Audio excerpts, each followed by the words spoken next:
What's going on, guys? Mr. Techbot here. Have you ever considered staying at a Great Wolf Lodge resort or going to a Great Wolf Lodge water park? Well, stay tuned because I'm going to tell you whether it's worth your hard-earned vacation money.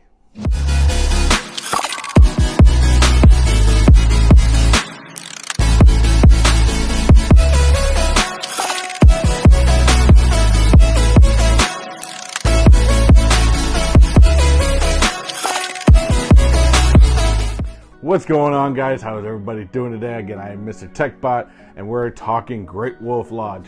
I recently stayed there about 3 months ago. This is my second time I stayed at the location, and I'm here to kind of give you my do's and don'ts of the Great Wolf Lodge Resort. Now, of course, this is only based off of the Great Wolf Lodge Atlanta location. And that is my only experience. I've been there twice, so it's my only experience between then and the most recent one. So, not all Great Wolf Lodge resorts are created equal, as they may say. So some are going to have a little bit different experiences. Please do your homework, check out some YouTube videos. You're going to find out if it's worth your time. Now, I did this trip back in May. I live in Central Florida area, and we drove up to LaGrange, Georgia. Now it's about a five and a half-ish hour drive, it was a nice, actually fairly nice drive. But we get to Great Wolf Lodge. We spent this most recent trip. We spent about a week.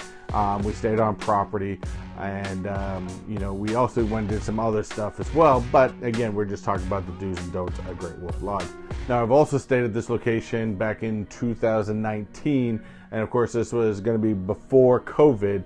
So my experiences after COVID are a little bit different. Now, I don't completely blame all these do's and don'ts on Great Wolf Lodge, but it definitely, made a difference in our vacation experience. Now, number one do that is a great opportunity is staying on property.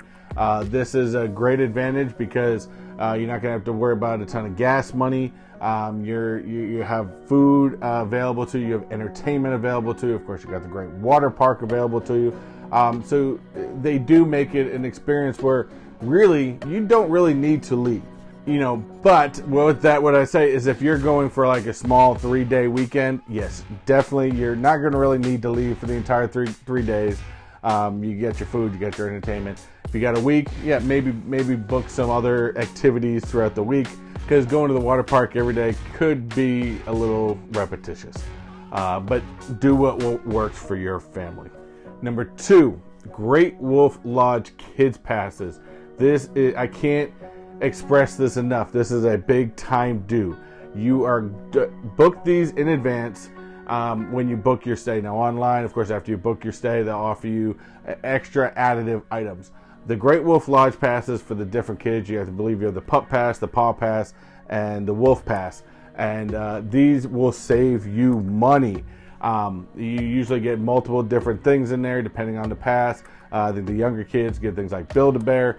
The older kids will, of course, get things like the Adventure Quest, which is already in there, as well as a wand. Now, of course, the wands that you get within the pass are very basic, but you can get there are upgrade charges to get the different bottom pieces or wand pieces or something of that nature that you can grab at a discounted price. So always a great add, as well as the Wolf Pass will give you the Adventure Park, mini golf, bowling, stuff like that. Great part about the Adventure Park and using the pass is if you have an older kid like ours and a younger kid, we had to have an adult go with my older one, and we got a discount as adults to go with them since it was part of their pass. Now, if you didn't have the pass, both people would be paying the regular price. So again, having the Wolf Pass saves you money in multiple different ways. Another great ad that you need to take advantage of before you get there. Of course, once you check in, you cannot take advantage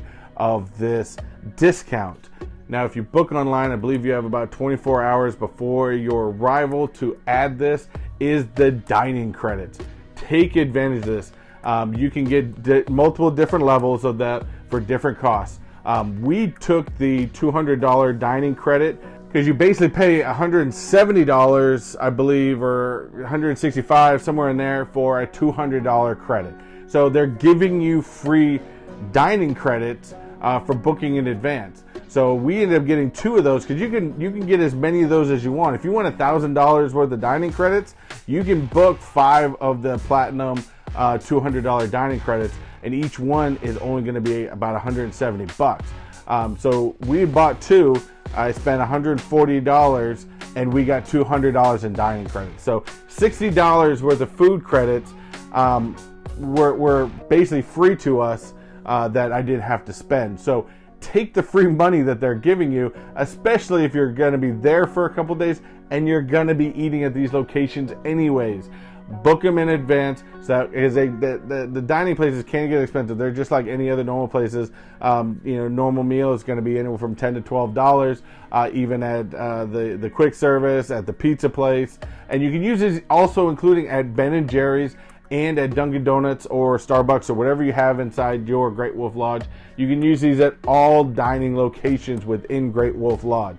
So definitely take advantage of that. If they're giving you free money, definitely take it because you'll save yourself in the end. Next, the big do is download the Great Wolf Lodge app.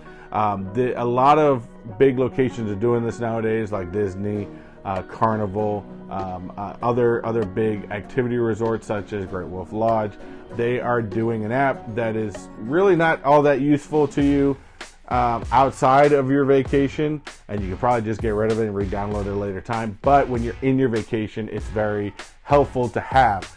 Within this app, you can mobile order at all the dining locations, even the actual sit-down restaurant. You can mobile order that food to go as well. But you can mobile order at all locations, and it's going to save you a ton of time. And it's always great because I like being able to mobile order because I can see the prices in which everything's getting put in, so I know what I'm paying for. And it's a little bit easier sometimes than going up to the counter. Definitely use that. Plus, it also shows all the entertainment times, all the times that the shop's open. If you saw my video of the walkthrough at the Great Wolf Lodge, Georgia location, you'll see that a lot of the stores were closed. Now, I went and did that walkthrough kind of early in the morning. They do have particular times that some things are open and some things are not. Like on this trip, the Dunkin' Donuts closed, I believe, at 11:30 or 12 o'clock. And the Ben & Jerry's open at that time. There were weird times, so you're definitely going to want to keep it on the time, especially at nighttime when they do the dance party and any other activities that they have. Like I think they have game time that's in the main lobby. They'll post all those times within the app, so that way you know when, if you guys want to go do those activities, what times they are, so you don't miss them. Also, remember, even though you're buying the Wolf Passes, those do give you sometimes basic things. Do not be afraid to ask for upgrades. A lot of these locations will have upgrades for, again, different things on the wands, because, again, your Wolf Pass will get you a basic one. If you want one of the colored ones or one of the different end pieces, there are upgrades for those, as well as a lot of times the bowlings will have upgrades or the adventure park will have upgrades.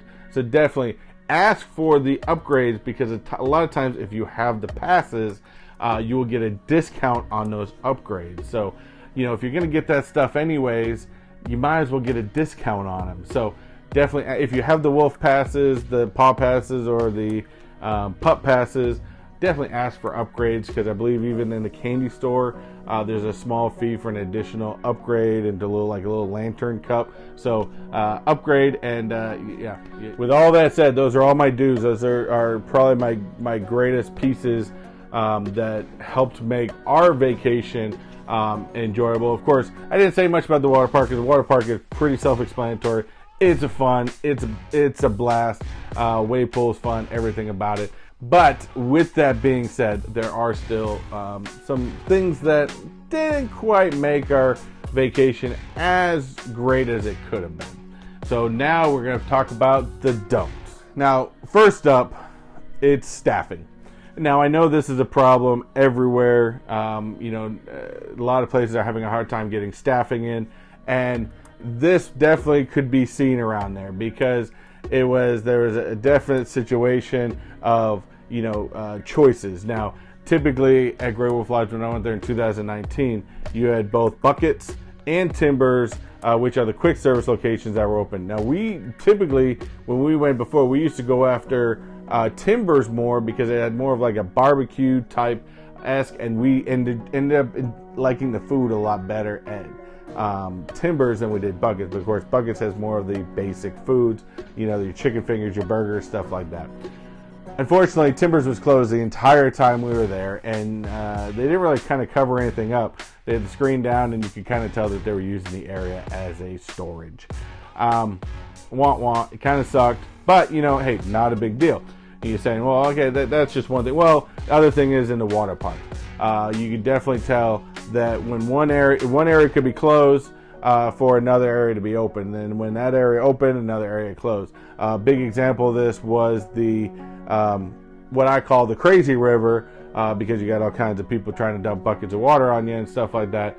That if that was open, then the basketball and lily pad area was closed, and then if the basketball hoop and lily pad area was open, then the lazy crazy river was closed. So again, I understand that they're trying to move staffing, and a lot of times they would split this half and half in the day.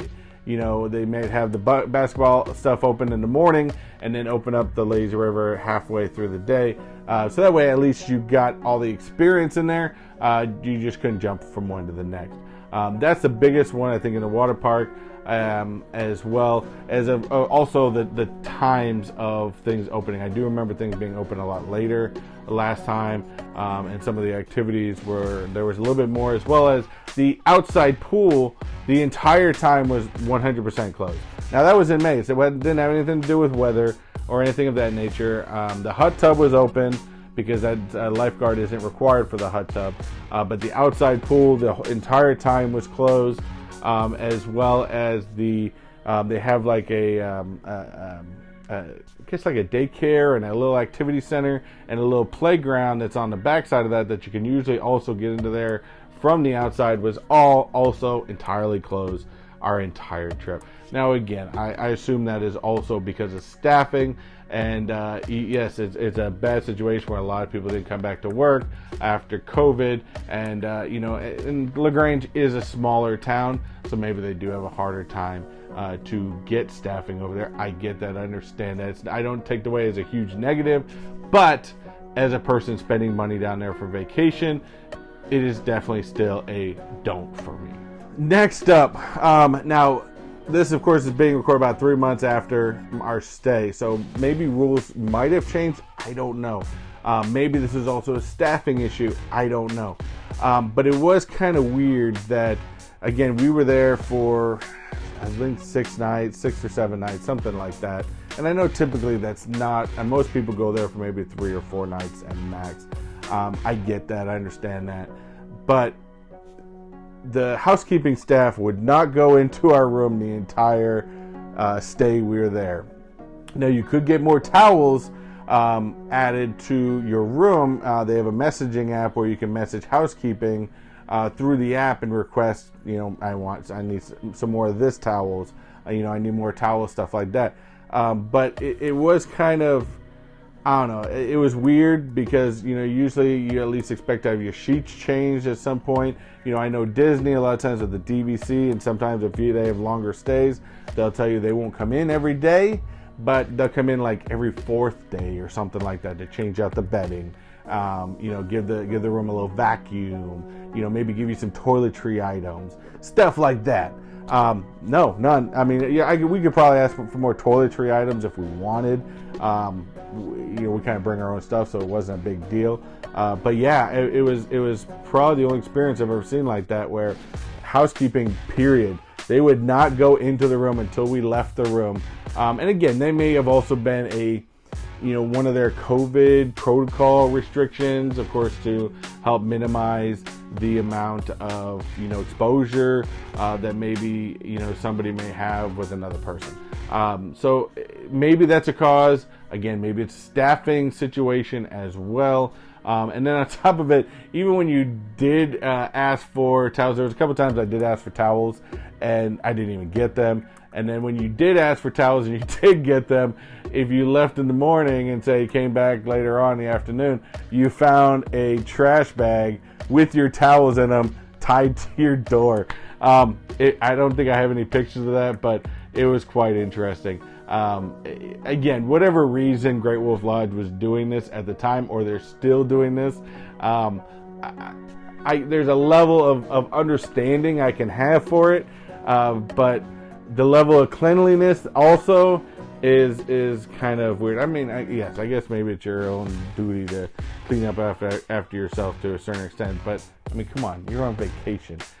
You're not expecting that type of stuff, and so I did at least, kind of in the back of my head, thought they'd come in at least one time to do it. But a small thing too, and maybe I didn't include it in my dues, because really there was almost no regulations to be on it. Apparently there was more back in 2009 than there was on this trip. You could get things like a lot of locations are doing this, where you can get like a refill cup, and you can use that cup throughout your entire stay. Disney does it all the time. Great Wolf Lodge has the same thing. You can buy the cup and then go to the Freestyle station all the time, although I saw many families not even have those, or even bringing their own cups and using it there. I think they had an RFID chip system set up, but it wasn't really, they kind of had it shut off. And that's what would have regulated that. However, with that being said, my big don't for this is, do not expect all the Freestyle machines to be working. Now, I think with the amount of Freestyle machines that they had, if they had them all working, they wouldn't have the problems that they had. Now, typically, even in 2009, the Freestyle machines on the pool deck would constantly run out of ice. That is a common thing, but one of the Freestyle machines on the pool deck was not working the entire time. They would shut off the Freestyle machine that is close to the campfire kitchen off after 11 o'clock. And then you just had two that were over by buckets, that one rarely ever worked. The buttons wouldn't work on it. The touchscreen sucked. And then the other one. So you get ice out of the broken one, but that was about it. So there's a lot of juggling, and they only had, I think, a total of 5 Freestyle machines for that total property. And if you were only staying in the water park, you really only had one for the whole water park. So if you're staying for a long period of time, you can get the cup. They do help. You can find it. You can go outside and buy buckets. That's typically where I went, because that had the least amount of people waiting in line. It had the most amount of ice, and worked probably the best. But we also, since we were there a couple of days, we also went out to the local Walmart and bought drinks that we could use on our own as well, which then turns to be a little bit, I guess, maybe money saving, maybe not. I don't know, however you want to see it. But don't expect them to all be working at the same time, because we never saw them all working at the same time. Not the last thing. The next big thing you need to keep an eye on is your charges. Now, this starts from the moment you check in. Now, I booked this in advance online months before. Now, I even called them and made some changes because we added some days, and I accidentally, booked the wrong style room originally, and we had all that fixed. We had all that settled down, and in the app, it shows you how much, if you just put the down payment, it shows you how much you have remaining that you pay when you get there. So I knew exactly what I had left to pay when I got there. And on top of that, I even got an email from Great Wolf Lodge the day we were arriving showing what I owed left. However, when I got to the front desk to check in, they had a different price. All of a sudden, they're trying to charge me another $200 or $250 for a charge that they couldn't even explain to me what the charge was for. I get it if there's an additional resort charge, but they already added the resort charge into my money that I knew I owed. They already, if there wasn't a parking fee or anything of that nature. So they really couldn't explain to me really in good terms what this charge was for. So I fought it, because I'm like, any family that budgets out for their vacation knows where their money is going to be placed, whether they plan for it and stuff like that. And I mean, I'm sorry, $200 to $250. I mean, that's a good chunk of change that I could spend on my kids, on different activities and stuff like that. So I questioned that. I'm like, no, you guys are saying right here on the app, I got it from you guys. I got an email from you guys today that this is what now you're trying to charge me more. They eventually removed it, so I did not pay it, and I only paid what the app showed. So definitely, if you guys go there, have all your paperwork ready. Have that email that they send you on the day you arrive. Have it ready to go, because that's going to be your number that you owe. Don't let the front desk try to sneak fees in there that they claim they have no idea why it got there or anything like that. Again, I don't know the hotel information, but yeah, I think if they would have had that $200 on there beforehand, and that's still something I knew I had to pay, that would have been a different story. But to throw that on me at the last minute, yeah, no, I'm going to catch that one. You're not going to get that past me. Lastly, I don't know so much if this is a don't, because to be honest with you, we had a great time at Great Wolf Lodge. It's still great memories that we made when we were there. Even the small things that I put on this don't list. As much going on, as much as the kids are excited to go to the water park or go to the adventure park, or they're crying because they're hungry, remember, you're on vacation. Take your time in. Remember to have those great family moments. Remember to take pictures. If you're like my wife, she's a big picture taker. I'm more the video guy. And, so definitely step back, enjoy yourself. Even if you're the type that just loves to see your kids have fun, remember, you're on vacation. So do what you do to find enjoyable, and, just do it to the best of your ability, because it's your time to relax. Especially as a parent, we have a tendency to focus on our kids' enjoyment so much. We sometimes forget about our own. So even though the kids are having fun, make sure you have fun as well. That's all I got for you guys. Hopefully this helps you make your best decision on whether you want to make Great Wolf Lodge your family vacation, whether you want to stay there a short amount of nights or a long amount of nights. That is up to you and what works best for you and your family. If there's anything I didn't touch upon that you have more questions on, please leave it in the comments down below. I'll be more than happy to answer any questions you have to help you make your best choice for your vacation. And while you're doing that, don't forget, hit that like button. And if you like this video and it helped you out, don't forget to hit that subscribe button along with those post notification bells, as I love to do Disney travel. I love to do travel videos in general. I'm out here in Central Florida, so yes, I do a lot of Disney as well. And as well as every Sunday, if you are a Disney fan, I do a 5 minutes of Disney small news show every Sunday. So definitely stay tuned for that. And the best way to know when those come out, hit those post notification bells. As always, guys, I'll remember to have great vacations, enjoy yourselves, and don't forget to do what you like, do what you love. And always, guys, unleash your inner nerd. Just enjoy yourself. Later.